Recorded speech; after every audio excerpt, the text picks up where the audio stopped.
Hello ನಮಸ್ಕಾರ. ನಾನು ಕೊಪ್ಪಳದಿಂದ ಶರಣಬಾಚಲಪ್ಪ. News 18ಗೆ ಸ್ವಾಗತ. ನ್ಯೂಸ್ 18 ಸಬ್ಸ್ಕ್ರೈಬ್ ಆಗಿ ನ್ಯೂಸ್ 18 ಸಾಮಾಜಿಕ ಜಾಲತಾಣ ಫಾಲೋ ಮಾಡಿ. ದೇವದಾಸಿ ಪದ್ಧತಿ ಅನ್ನೋದು ಒಂದು ಅನಿಷ್ಟ ಪದ್ಧತಿ. ಅದರಲ್ಲೂ ಪರಿಶಿಷ್ಟ ಜಾತಿಗೆ ಸೇರಿದ ಯುವತಿಯನ್ನು ದೇವದಾಸಿಯನ್ನಾಗಿ ಮಾಡುವಂಥ ಪದ್ಧತಿ ಅದು ತೀರಾ ಹೀನವಾಗಿದೆ. ದೇವದಾಸಿ ವಿಮೋಚನೆಗಾಗಿ ಮತ್ತು ದೇವದಾಸಿಯನ್ನು ಬಿಡುವುದಕ್ಕಾಗಿ ಈ ಹಿಂದಿನ ಕಾನೂನುಗಳು ಆಗಿವೆ. ಆದರೆ ಆ ಕಾನೂನುಗಳು ಇದ್ದರೂ ಸಹ ಇನ್ನೂ ದೇವರ ಹೆಸರಿನಲ್ಲಿ ದೇವದಾಸಿಯನ್ನು ಬಿಡ್ತಾ ಇರುವಂಥದ್ದು ಕಂಡು ಬರ್ತಾ ಇದೆ. ಈ ಮಧ್ಯೆ ಇರುವಂಥ ದೇವದಾಸಿಯರಿಗೆ ಸೌಲಭ್ಯ ಕೊಡಬೇಕು ಮತ್ತು ಅವರನ್ನು ಪುನರ್ವಸತಿಗೊಳಿಸಬೇಕು, ಅವರಿಗೆ ದೇವದಾಸಿ ಪದ್ಧತಿಯಿಂದ ದೂರ ಮಾಡಬೇಕು ಅನ್ನುವಂಥ ಕಾರಣಕ್ಕಾಗಿ ಸರ್ಕಾರ ಕಾಯ್ದೆಗಳನ್ನು ರೂಪಿಸಿದೆ. ಅದರಲ್ಲಿ ಈಗ ಸಾಕಷ್ಟು ಜನ ದೇವದಾಸಿ ಪದ್ಧತಿಯನ್ನು ದೇವದಾಸಿಯರಾಗಿದ್ದರೂ ಸಹ ಅಲ್ಲಿ ಸಮೀಕ್ಷೆಯಲ್ಲಿ ಅವರು ಹೊರಗುಳಿತಾ ಇದ್ದಾರೆ.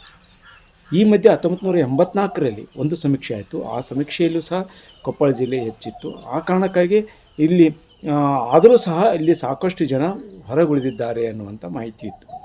ಅಂದರೆ ಕೆಲವು ಜನ ಬಹಿರಂಗವಾಗಿ ತಾವು ದೇವದಾಸಿ ಅಂತ ಹೇಳ್ಕೊಡದೇ ಇರುವಂಥದ್ದು, ಅಥವಾ ಕೆಲವು ಜನ ಹೊರಗಿರುವುದು, ಅಥವಾ ಬೇರೆ ಬೇರೆ ಕಾರಣಕ್ಕಾಗಿ ಅವರು ದೇವದಾಸಿ ಅಂತ ಅವರು ಘೋಷಣೆ ಮಾಡಲಿಲ್ಲ. ಆದರೆ ಸರ್ಕಾರ ಅವರಿಗೆ ನೀಡ್ತಿರುವಂಥ ಸೌಲಭ್ಯ ಅವ್ರು ಸಿಗ್ತಾಯಿಲ್ಲ. ಮತ್ತು ದೇವದಾಸಿಯರಾಗಿದ್ದರೂ ಸಹ ಅವರು ಇನ್ನೂ ಆ ವಿಮುಕ್ತಿ ಹೊಂದಲು ಸಾಧ್ಯವಾಗದೇ ಇರುವಂಥ ಕಾರಣಕ್ಕಾಗಿ 1993ರಲ್ಲಿ ಮತ್ತೊಮ್ಮೆ ಸಮೀಕ್ಷೆ ಮಾಡಿತು ಮತ್ತು 2008ರಲ್ಲಿ ಸಮೀಕ್ಷೆ ಮಾಡಿತು. ಆ ಸಮೀಕ್ಷೆಯಲ್ಲೂ ಸಹ ಸಾಕಷ್ಟು ಜನ ಹೊರಗುಳಿದಿರುವಂಥ ಕಾರಣಕ್ಕಾಗಿ ಇಲ್ಲಿ ದೇವದಾಸಿಯರಿಗೆ ಇಲ್ಲಿ ಸರಿಯಾದ ಸೌಲಭ್ಯ ಸಿಗ್ತಾಯಿಲ್ಲ. ಒಂದು ಮುಖ್ಯವಾಗಿ ಅವರಿಗೆ ಹುಟ್ಟುವಂಥ ಮಕ್ಕಳಿಗೆ ತಂದೆ ಅನ್ನುವಂಥ ಒಂದು ಆಧಾರ್ ಕಾರ್ಡ್ ಇಲ್ಲದೇ ಇರುವಂಥ ಕಾರಣಕ್ಕಾಗಿ ಅನೇಕ ಸೌಲಭ್ಯಗಳ ವಂಚಿತವಾಗ್ತಾ ಇರುವಂಥ ಕಂಡುಬಂತು. ಈ ನಿಟ್ಟಿನಲ್ಲಿ 2000 ಮತ್ತು ಇತ್ತೀಚಿನ ಹಿಂದಿನ BJP ಸರ್ಕಾರದಲ್ಲಿ ದೇವದಾಸಿಯರ ಮತ್ತೊಮ್ಮೆ ಸಮೀಕ್ಷೆ ಮಾಡಬೇಕು ಅನ್ನುವಂಥ ಘೋಷಣೆ ಮಾಡಿತು. ಅದೇ ನಿಟ್ಟಿನಲ್ಲಿ 2024 ಮತ್ತು 2025ನೇ ಸಾಲಿನ ಬಜೆಟ್ಟಿನಲ್ಲಿ ದೇವದಾಸಿಯರ ಮರು ಸಮೀಕ್ಷೆಗೆ ಒಂದು ಘೋಷಣೆ ಮಾಡಿತು. ಆ ಘೋಷಣೆಯಲ್ಲಿ ಈಗಾಗಲೇ ಮತ್ತೆ ಇನ್ನೂ ಸಾಕಷ್ಟು ಜನ ದೇವದಾಸಿಯರು ಮತ್ತೆ ಪತ್ತೆಯಾಗಿದ್ದು ಕೊಂದಿದೆ. ಕೊಪ್ಪಳ ಜಿಲ್ಲೆಯಲ್ಲಿ ಈಗ ಸರಿಸುಮಾರು ಒಂದು 2900 ಜನ ದೇವದಾಸಿಯರಿದ್ದರೆ ಅದರಲ್ಲಿ ಈಗ ಮತ್ತೆ 171 ಜನ ಹೊಸದಾಗಿ ಸೇರ್ಪಡೆಗೊಂಡರು, ಅಂದರೆ ಪತ್ತೆಯಾದರು ಅಂತ. ಅದರಲ್ಲಿ ಈ ಹಿಂದೆ ಅವರು 1984ಕ್ಕಿಂತ ಮೊದಲು ಹುಟ್ಟಿರುವಂಥವರಿಗೆ ದೇವದಾಸಿಯರ ಸಮೀಕ್ಷೆಯಲ್ಲಿ ಒಳಪಟ್ಟರು ಮತ್ತು ಅವರೇ ಅರ್ಜಿಯನ್ನು ಹಾಕಿ ತಾವು ಘೋಷಣೆ ಮಾಡಬೇಕು ಅನ್ನುವಂಥ ನಿಯಮ ಇಟ್ಟುಕೊಂಡಿತ್ತು. ಆದರೆ ಇಲ್ಲಿ ಸಹ ಅನೇಕರು ಹೊರಗುಳಿದಿದ್ದಾರೆ. ಯಾಕಂತ ಹೇಳಿದ್ರೆ ಕೆಲವರಿಗೆ ಆ ಮಾಹಿತಿನೇ ಗೊತ್ತಾಗಲಿಲ್ಲ ಮತ್ತು ಕೆಲವರು ಏನೇನೋ ಕಾರಣಕ್ಕಾಗಿ ಅವರು ದೇವದಾಸಿ ಸಮೀಕ್ಷೆಯಲ್ಲಿ ಒಳಪಡಲಿಲ್ಲ. ಆದರೂ ಸಹ ಮತ್ತೆ ಇದನ್ನು ದೇವದಾಸಿ ಪದ್ಧತಿ ಇದಕ್ಕೆ ಅವರು ಮುಂದಿದ್ದರೂ ಸಹ ಅವರಿಗೆ ವಿಮೋಚನೆಗೊಳ್ತಾ ಇದ್ದರೂ ಸಹ ಮತ್ತು ಅರ್ಹರಾಗಿದ್ದರೂ ಸಹ ಅವರಿಗೆ ದೇವದಾಸಿ ಸಮೀಕ್ಷೆಯಲ್ಲಿದ್ದ ಸರ್ಕಾರದ ಸೌಲಭ್ಯಗಳು ಸಿಗ್ತಾ ಇಲ್ಲ. ಆ ಕಾರಣಕ್ಕಾಗಿ ಈಗಿರುವಂಥ ಸಮೀಕ್ಷೆ ಏನಿದೆ ಈ ಸಮೀಕ್ಷೆಯನ್ನು ಮರು ಸಮೀಕ್ಷೆ ಮಾಡಿರಿ ಅನ್ನುವಂಥ ಒತ್ತಾಯ ಕೇಳಿ ಬರ್ತಾ ಇದೆ. ನಮಗೆ ಸರ್ವೆ 3ನೇ ಸರ್ವೆ ಇದು.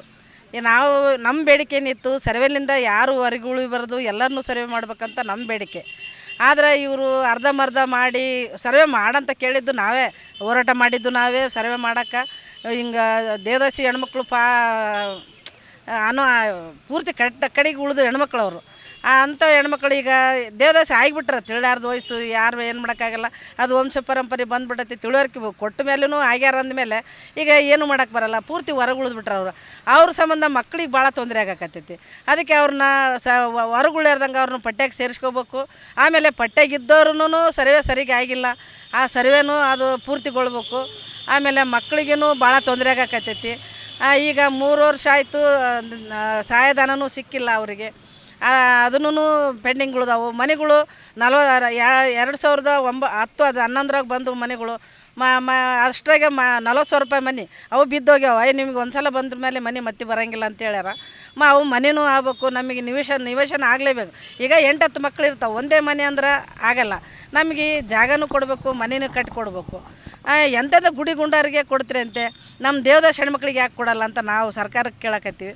ಆಮೇಲೆ ದೇವದಾಸರಿಗೆ ಭಾಳ ಅನ್ಯಾಯ ಆಗೈತಿ. ಸೌಲಭ್ಯ ಎಲ್ಲ ಬರ್ತೈತಿ, ಎಲ್ಲ ಪ್ಯಾಕೇಜ್ ಇಟ್ಟು ಅಂತ ಹೇಳ್ಕೊಂತ ಹೋಗ್ತೀರಿ ಅಷ್ಟೇ. ನಮಗೆ ಪ್ಯಾಕೇಜ್ ಸಿಗಬೇಕಲ್ಲ, ನಮಗೆ ಅನ್ಯಾಯ ಆಗೈತೆ. ಅದಕ್ಕೆ ಸರಿಗೆ ಆಗಿಲ್ಲ ರೀ. ಸರ್ವೆ ಸರಿಗೆ ಆಗಿಲ್ಲ. ಯಾಕಂದ್ರೆ ಪೂರ್ತಿ ವಯಸ್ಸಾದ ಹೆಣ್ಮಕ್ಳು ಅದಾರ, ಅಜ್ಜವ್ರು ಅದಾರ, ಅವ್ರನ್ನ ಇವರು ಸರ್ವೆ ಮಾಡೋ ಆಫೀಸಿಗೆ ಕರ್ಕೊಂಬರೋಕ್ಕಾಗಿಲ್ಲ. ಆಮೇಲೆ ಇವರು ಮನೆಗೆ ಹೋಗಿ ಮಾಡ್ಕೊಂಬರ್ತೀವಿ ಉಳ್ದವ್ರದ್ದು ಅಂತೇಳಿ ನಾನು ಫೋನ್ ಮಾಡಿ ಹೇಳಿ ನಿಂತವ್ರು ಉಳ್ದಾರ್ರಿ ಬರ್ರಿ ಮಾಡ್ಕೊಂಬರ್ರಿ ಅಂದ್ರೆ ಅವ ಹೆಣ್ಮಕ್ಳು ಫೋನ್ ಹಚ್ಚಕದ ನೋಡಮ್ಮ ನಮಗೆ ಇದಾಗ್ಯಾವು ಕೈ ಕಾಲು ನಡೆಯಕ್ಕೆ ಬರೋಂಗಿಲ್ಲ ಅಂಥವ್ರದ್ದು ಮಾಡ್ಕೊಂಬರಕ್ಕೆ ಹೇಳಮ್ಮ ಅಂತ ನಾನು ಎಷ್ಟು ಹೇಳೀನಿ. ಮಾಡ್ಕೊಂಬರ್ತೀವಿ ಅದು ಲ್ಯಾಪ್ಟಾಪ್ ಇದಾಗವಲ್ದು ಅಂಥೇಳಿ ಓಪನ್ ಆಗವಲ್ದು, ಅವರೇ ಓಪನ್ ಮಾಡಬೇಕು, ರಾಜಲ್ಲಿದ್ದನೇ ಓಪನಿಂಗ್ ಮಾಡಬೇಕು, ಅದರಿಂದ ಬರ್ತೈತಿ ಅಂತ ಹೇಳಿದರು. ಅದನ್ನು ಮಾಡಬೇಕಲ್ಲ ಆದಷ್ಟು ಬೇಗ.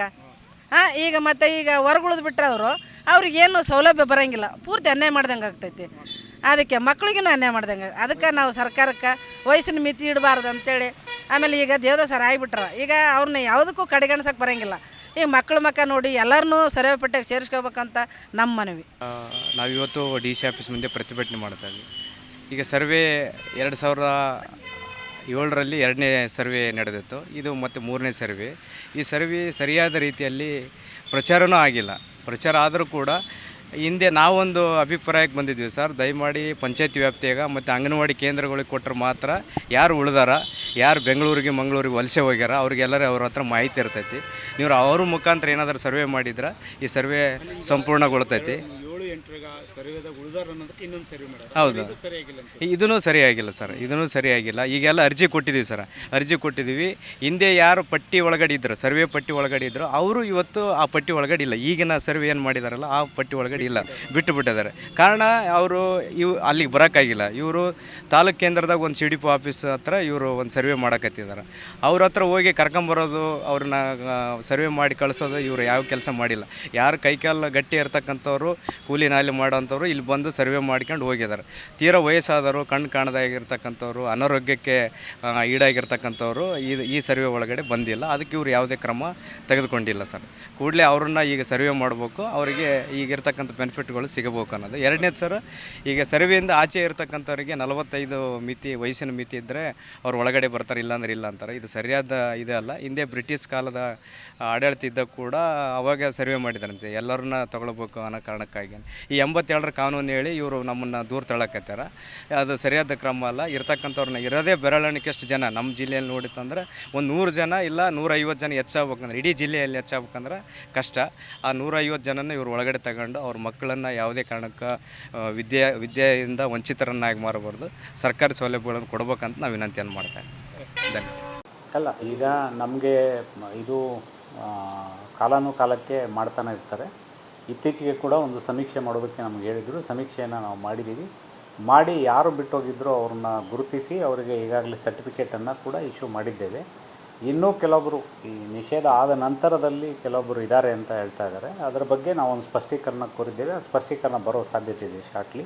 ಬಂದ ತಕ್ಷಣ ಸರ್ಕಾರದಿಂದ ಕೇಳಿದ್ದೀವಿ ನಾವು. ಅಂದರೆ ನಿಷೇಧ ಆದಮೇಲೆ ಕೆಲವೊಬ್ಬರು ನಂತರದಲ್ಲಿ ಆಗಿದ್ದಾರೆ, ಅದ್ರ ಬಗ್ಗೆ ಒಂದು ಸ್ಪಷ್ಟೀಕರಣ ಕೇಳಿದ್ದೀವಿ. ಅದು ನೋಡಿಕೊಂಡು ಏನು ಸ್ಪಷ್ಟೀಕರಣ ಬರುತ್ತೋ ಅದ್ರ ಪ್ರಕಾರ ಮಾಡ್ತೀವಿ.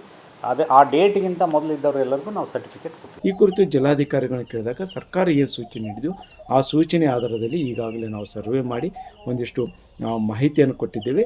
ಮತ್ತು ಅದೇ ರೀತಿ ಸರ್ಕಾರ ಏನು ಸೂಚನೆ ಕೊಡ್ತೋ ಅದು ಕೊಡ್ತೀವಿ ಅನ್ನೋಂತಿದೆ. ಆದರೆ ಮಾಜಿ ದೇವದಾಸಿಯರು ಹೇಳೋರು ಮತ್ತು ದೇವದಾಸಿ ವಿಮೋಚನಾ ಸಂಘದವರು ಇಲ್ಲಿ ಮರು ಸಮೀಕ್ಷೆಯನ್ನು ಸಹ ಸರಿಯಾಗಿಲ್ಲ. ಮನೆಗೆ ಹೋಗಿ ಸಮೀಕ್ಷೆ ಮಾಡಿದ್ರೆ ಮಾತ್ರ ಇದು ಸರಿಯಾದ ಮಾಹಿತಿ ಸಿಗುತ್ತೆ ಮತ್ತು ಎಲ್ಲರಿಗೂ ಎಲ್ಲರಿಗೂ ಸರ್ಕಾರದ ಸೌಲಭ್ಯಗಳು ಸಿಗಬೇಕು ಅನ್ನುವಂಥ ಒತ್ತಾಯವನ್ನು ಮಾಡ್ತಾ ಇದ್ದಾರೆ. ಶರಣಪ್ಪ ಬಾಚಲಾಪುರ್, ನ್ಯೂಸ್ 18 ಕೊಪ್ಪಳ. ನಿರ್ಭೀತ, ನಿಷ್ಪಕ್ಷಪಾತ, ವಿಶ್ವಾಸಾರ್ಹ ಸುದ್ದಿಗಳಿಗೆ ಮತ್ತೊಂದು ಹೆಸರಾಗಿರುವಂತ ನ್ಯೂಸ್ 18 ಕನ್ನಡ ಈಗ ಆಪ್ನಲ್ಲೂ ಲಭ್ಯವಿದೆ. ದಯವಿಟ್ಟು ಇಲ್ಲಿರುವ QR ಕೋಡ್ ಅನ್ನ ಸ್ಕ್ಯಾನ್ ಮಾಡಿಕೊಂಡು ಆಪ್ ಅನ್ನ ಡೌನ್ಲೋಡ್ ಮಾಡೋದಕ್ಕೆ ಮರಿಬೇಡಿ. ನಿಮ್ಮ ಬೆಂಬಲ ಹೀಗೆ ಸದಾ ನಮ್ಮೊಂದಿಗಿರಲಿ. ಧನ್ಯವಾದ.